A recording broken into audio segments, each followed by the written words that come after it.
응답되지 않은 기도에 반응하는 우리의 자세라는 제목으로 오늘 주의 말씀을 나누기 원합니다.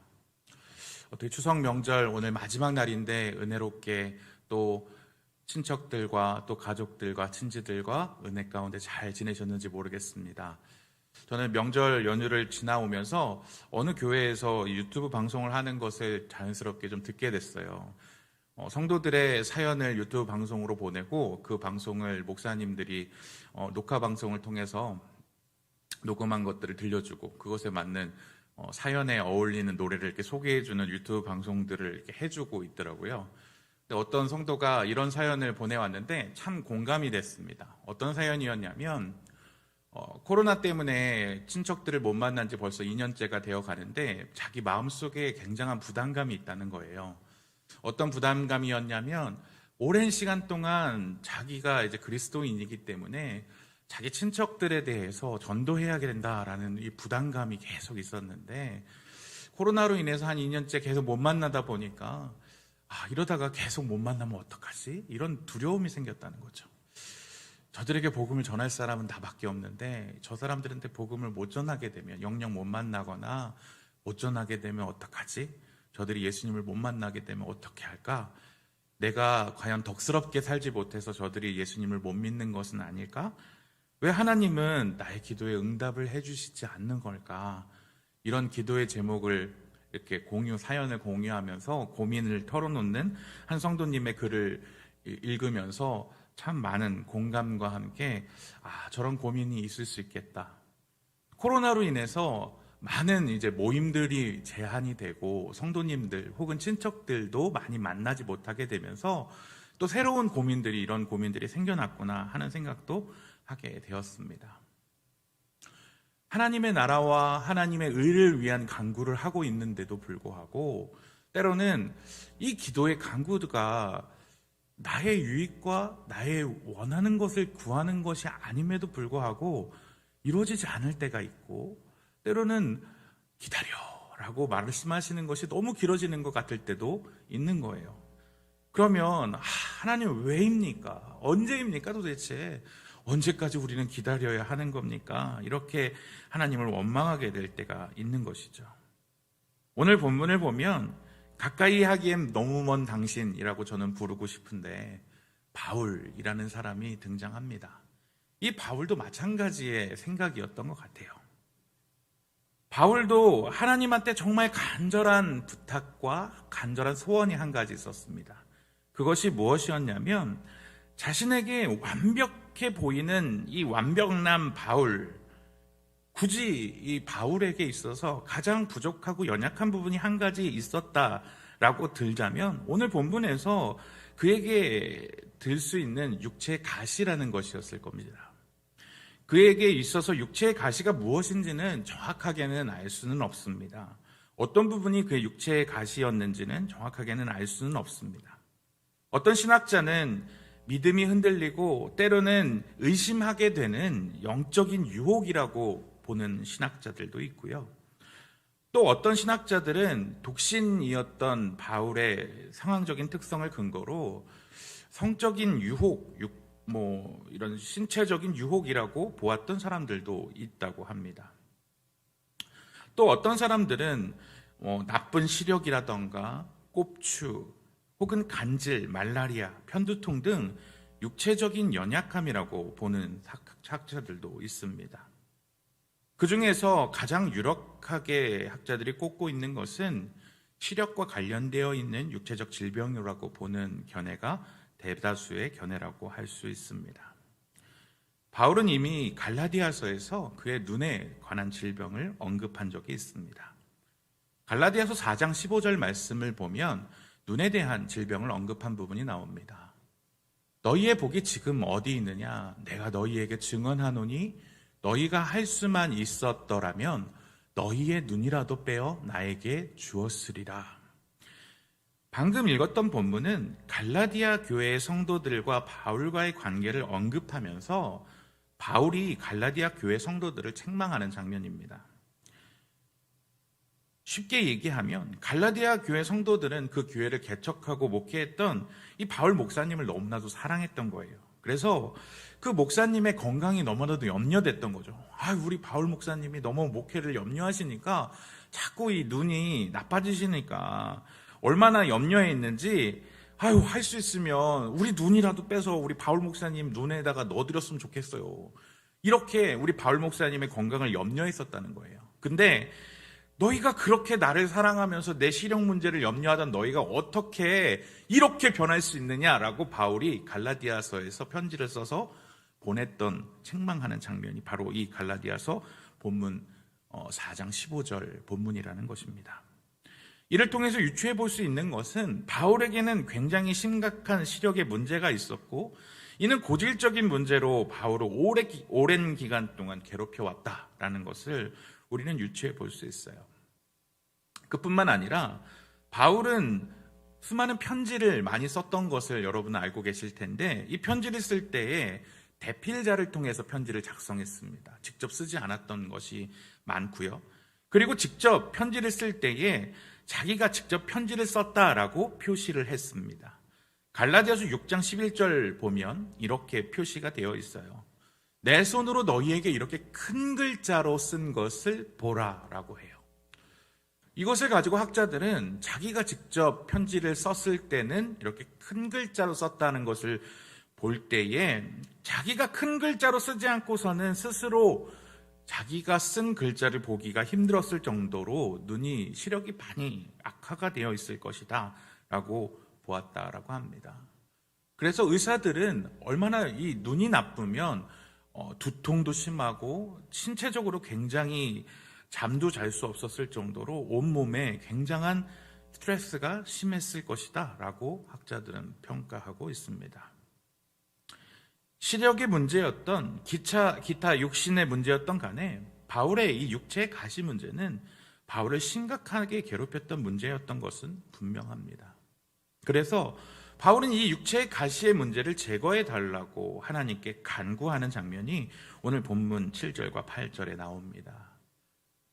여러 계시를 받은 것은 지극히 크므로 너무 자만하지 않게 하시려고 내 육체의 가시 곧 사탄의 사자를 주셨으니 이는 나를 쳐서 너무 자만하지 않게 하려 하심이라.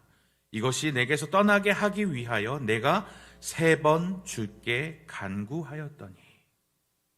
바울은 이 육체의 가시 부분을 제거해 달라고 하나님한테 3번 간구했다고 고린도 교회 성도들에게 편지에 말했습니다. 여기서 간구하였다는 말은 원어로 파라칼레오라는 말을 원형으로 사용하고 있는데 이 말의 뜻은 여러 번 정말 간절하게 구했다라는 겁니다. 이 단어의 뜻은 강도 높게 여러 번 요구했다는 거예요. 베드로가 물에 빠져서 바다에 빠져갈 때 주님 나를 구해 주십시오. 제발 나를 구해 주세요. 물에 빠져갈 때 그렇게 구했을 때 사용했던 단어가 파라칼레오라는 단어입니다. 그러니까 물에 빠져갈 때 나 좀 구해 주세요. 이렇게 얘기했을까요? 아니요. 선생님 제가 간절하게 얘기했잖아요. 그렇게 말했던 것처럼 그냥 하나님 내 육체의 가시 좀 살려주세요. 이렇게 여러 번 간절하게 주님 앞에 달려왔다라는 것입니다. 그런데 이런 간절한 바울의 요청과 간구는 하나님에 의해서 외면되었습니다. 9절 말씀을 보면 나에게 이르시기를 내 은혜가 내게 족하도다. 이는 내 능력이 약한 데서 온전하여짐이라 하신지라. 그러므로 도리어 크게 기뻐함으로 나의 여러 약한 것들에 대하여 자랑하리니 이는 그리스도의 능력이 내게 머물게 하려 함이라. 바울은 자신이 원하는 바가 이루어지지 않았다라고 말합니다. 정말 간절하게 하나님께 기도했는데 여러 번 기도했는데 육체의 가시는 그대로고 고통은 그대로라는 거예요. 현실은 변화가 없다는 겁니다. 물에 빠져가는 사람이 하나님 앞에 간절하게 기도하듯이 하나님 제발 내 육체의 가시 좀 빼주세요 라고 하나님한테 간구했는데 하나님의 대답은 뭐예요? 네 은혜가 너에게 충분하다. 그걸로 만족해라. 그리고 나서 하시는 말씀은 뚱딴지같이 약한 데에서 온전해지는 것을 알아라. 얼마나 역설적인 이야기입니까? 약한데 어떻게 완벽해진다고 말하시는 것입니까? 근데 바울은 세상적인 조건으로 이미 완벽한 존재입니다. 성화에 나오는 바울은 머리숱 외에는 완벽한 사람 아닙니까?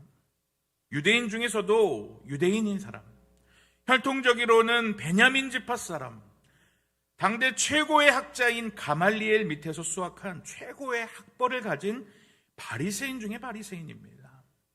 그뿐만 아니라 길리기아 다소 출신으로 나고 자란 다소라는 곳은 일찍부터 로마의 영토로 편입되었기 때문에 나면서부터 로마의 시민권을 가졌어요. 이 로마의 시민권 가졌다는 것은 어디에서 가서나 재판을 받을 때에 나는 로마의 황제에게 재판받겠습니다라고 하면 그 누구에게도 재판받지 않고 로마의 황제에게 달려갈 수 있는 겁니다. 웬만한 것은 면책특권을 가지고 있는 대단한 것입니다. 그뿐만 아니라 그의 직업이 텐트를 만드는 사람입니다. 당시에 텐트를 만드는 직업은 돈을 굉장히 많이 벌 수 있는 아주 좋은 직업을 가지고 있다고 전해집니다. 그러니까 바울은 세상적인 조건으로 무엇 하나 꿀리는 게 없는 사람인 거예요. 최고의 신랑감, 1등 신랑감이라 할 수 있는 거죠. 그런데 자신의 몸에 가시가 나타난 겁니다. 그걸 통해서 학벌도 혈통도 돈도 아무 소용이 없다는 걸 알게 되는 거예요. 내 외적인 조건 아무리 뛰어나다고 해도 내 몸에 박혀있는 가시, 그것에 비하면 아무 소용이 없다는 걸 알게 되는 것입니다. 마치 하나님의 아들이신 예수 그리스도께서 저주의 상징이신 십자가에서 죽으심으로 가장 약해지셨을 때 하나님의 권능이 나타나면서 다 이루어졌다라고 외치는 것과 같은 이치인 겁니다. 바울은 자신의 삶 속에서 부족함이 없는 하나님의 충만한 은혜가 그의 육신의 가시를 통해서 그의 권능을 나타내었다는 그 놀라운 역사를 찬양하고 있는 것입니다. 고린도전서 1장 27절 말씀을 보면 그러나 하나님께서 세상에 미련한 것들을 택하사 지혜 있는 자들을 부끄럽게 하려 하시고 세상에 약한 것들을 택하사 강한 것들을 부끄럽게 하려 하시며, 바울은 자신이 당한 고난과 어려움을 기뻐합니다. 자신의 육체의 가시를 기뻐합니다. 자신이 약하면 연약하면 자신이 드러나는 것이 아니라 자신이 부족하고 연약한 그 모습을 통해서 내가 아니라 나를 통해서 일하고 계시는 예수님이 드러날 수 있기 때문에, 저런 바울을 통해서 일하시고 계시는구나. 저 사람이 저렇게 힘들고 어렵게 자신의 질병과 싸우는 중에도 저렇게 열심히 사역할 수 있는 것은 예수님의 은혜가 아니면 불가능하구나. 예수님 역시 살아계시는구나. 주님이 바울을 통해 일하고 계시는구나. 이렇게 보는 사람들로 말미암아 찬양하게 만들게 하기 위해서 내가 아니라 하나님이 하셨다는 것을 드러내고 있기 때문에 바울은 기뻐할 수 있는 것입니다. 하나님은 우리의 삶에 때로는 가시를 허락하십니다. 그 가시가 때로는 가족의 불신앙일 수도 있고요, 경제적인 어려움일 수도 있습니다. 사업의 어려움일 수도 있고, 관계에 있어서의 낭패일 수도 있고, 계획하고 있는 일의 어그러짐과 관계에 있어서 불화와 심각한 건강의 불균형과 불면증과 불안과 장애 등 스스로의 힘으로 해결할 수 없어 보이는 우리의 삶의 문제들이 우리를 애워싸고 우리를 어렵게 할 수 있습니다. 그때 우리는 하나님을 원망하면서 이렇게 말해요. 하나님을 믿지 않는 자들은 저들의 삶이 순탄해 보이고 아무런 문제 없어 보이고 도리어 승승장구해 보이는데, 하나님을 믿고 하나님을 따라가려는 나에게 왜 이런 시련과 어려움과 태클이 들여옵니까? 내 자녀와 내 직장에서 내 부하 직원과의 트러블은 왜 나에게 일어납니까? 하나님, 나 너무 힘들어서 죽겠습니다. 만약에 여러분 이런 가시로 고통받고 있다면, 이런 가시로 힘들게 싸우고 있다면, 전쟁터 가운데 있다면 주님의 은혜로 채워달라고 기도합시다. 주님이 원하시면 우리의 삶의 가시는 식은 죽 먹기입니다. 오늘 본문의 바울을 통해서 우리가 배울 수 있는 것은 무엇입니까? 우리의 약함을 통해 주님의 능력이 흘러나갈 수 있다는 것입니다. 우리의 약점을 받아들입시다. 나쁜 것을 좋아하라는 말이 아니에요. 그것을 통해 주님이 빚으실 수 있는 선에 대한 믿음과 소망을 갖자는 것입니다. 문제보다 크신 주님을 믿음으로 바라보자는 것입니다. 가시를 바라보지 말고 고통 가운데 희망과 힘과 평안과 기쁨을 주시는 하나님의 은혜에 집중하자는 겁니다. 요한계시록 21장 3절에서 5절 말씀이 있습니다.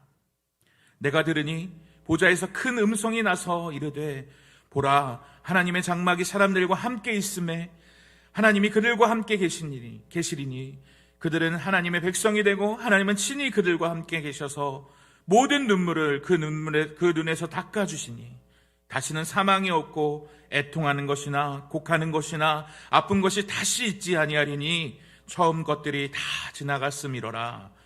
보좌에 앉으신 이가 이르시되 보라 내가 만물을 새롭게 하노라 하시고 또 이르시되 이 말인 참 신실하고 참되니 기록하라 하시고. 소망을 가지십시다. 결국 우리는 그 모든 고통 가운데서 해방될 거예요. 가시에는 끝이 있습니다. 10월 12일에 우리 교회가 속해 있는 노회가 있는데 그 노회를 통해서 제가 목사 안수를 받게 됩니다.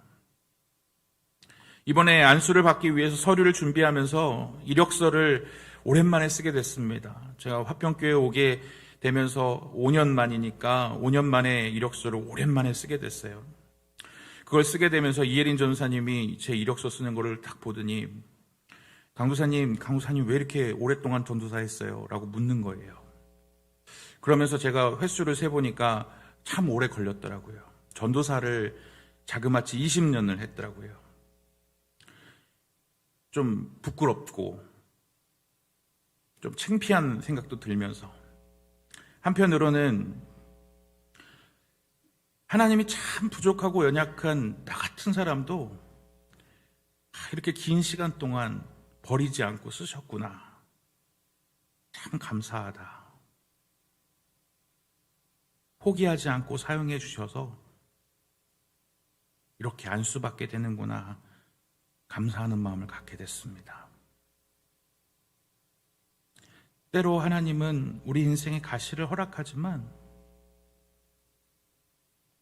결국 우리를 통해서 하나님이 일하십니다.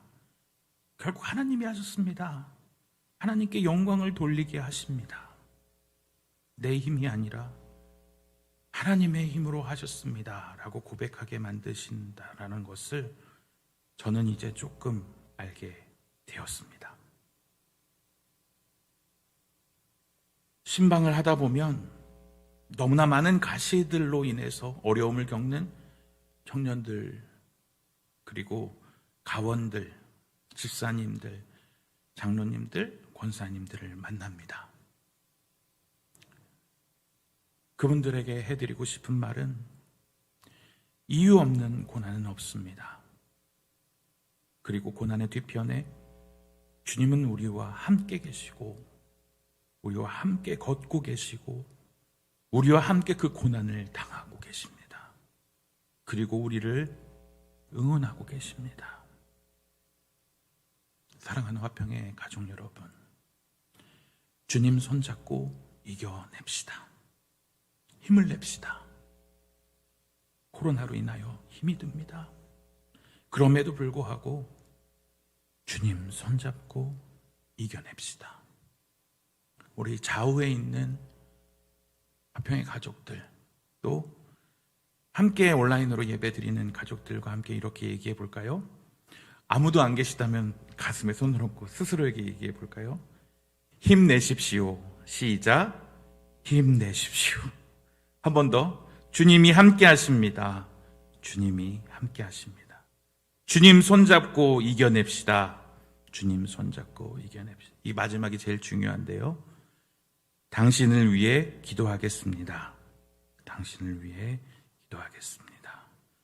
우리 함께 찬양하며 나아가겠습니다.